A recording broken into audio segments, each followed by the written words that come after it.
രാവിലെ വാതിൽ തുറന്നു നോക്കുമ്പോൾ വീടിന്റെ മുറ്റത്ത് അതാ തെച്ചിക്കോട്ട് രാമചന്ദ്രൻ. ഹൈപ്പ് ഇത്തിരി കൂടിപ്പോയോ? പിന്നല്ലാതെ ഇതിന് ഹൈപ്പൊക്കെ വേണ്ടേ? എന്റെ ഓർമ്മയില് ഇത് ഫസ്റ്റ് ടൈം ആട്ടോ. പക്ഷേ ഇവിടെ ട്വിസ്റ്റ് ഉണ്ട്. ഇതൊക്കെ ഞാൻ കാണുന്നത് ഫോണിലാണ് കേട്ടോ. ഭാഗ്യവതിയായി ഞാൻ പെരുന്നാളിന് എടുക്കായിരുന്നു. എന്നാലെന്താ എന്റെ വീട്ടുമുറ്റത്തിലാണ്. This is what we call ആനച്ചന്തം. എനിവേസ് ഈവനിങ് ആകുമ്പോഴേക്കും ഞാൻ വീട്ടിലേക്ക് എത്തി. അങ്ങനെ ഫൈനലി ഞാനും കണ്ടുട്ടോ. അങ്ങനെ പൂരം ആസ്വദിച്ചു കൊണ്ടിരിക്കുമ്പോഴാണ് കോയിൻസിഡന്റ്ലി എന്റെ ഫ്രണ്ടിനെ കണ്ടത്. പെട്ടെന്ന് കണ്ടപ്പോ വീഡിയോ എടുക്കാൻ പറ്റിയില്ലാന്നേ. അതുകൊണ്ട് ഞങ്ങൾ നാച്ചുറൽ ആയിട്ട് അഭിനയിച്ചു. ഫ്രണ്ട് കണ്ടപ്പോൾ ഇവളുടെ കൂടെ പൂരം കാണാൻ പോയിക്കോട്ടെ എന്ന് പപ്പോട് ചോദിച്ചപ്പോ പപ്പ പറയാ, വീടിന്റെ മുറ്റത്തല്ലേ പൂരം, ഇതാണ് പൂരം. സില്ലിപ്പൻസ്. പിന്നെ കൂടുതലൊന്നും ചോദിക്കാൻ പോയില്ല കേട്ടോ. എന്ത് രസാലെ തേൻ കളിക്കുന്നത് കാണാൻ. എന്റെ അതിഭയാനകമായ വീഡിയോ എടുക്കൽ കണ്ടിട്ടാന്ന് തോന്നുന്നു.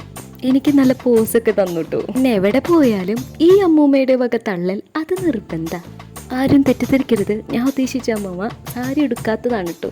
അങ്ങനെ കൊട്ടും തെയ്യും ആനയുമായിട്ട് നമ്മുടെ പൂരം അവസാനിച്ചു എന്ന് കരുതണ്ട. നിങ്ങൾ വീണ്ടും ഇതെല്ലാം കണ്ടന്താളിച്ചു നിൽക്കുന്ന എന്നെ നിങ്ങൾ കാണുന്നുണ്ടോ? അതിന് കാരണക്കാര് ഇവരാണ് കേട്ടോ. അങ്ങനെ വീടിന്റെ മുറ്റത്ത് തുടങ്ങിയ ഈ പൂരം ഇവിടെ അവസാനിക്കുകയാണ്. With lots of memories. So by.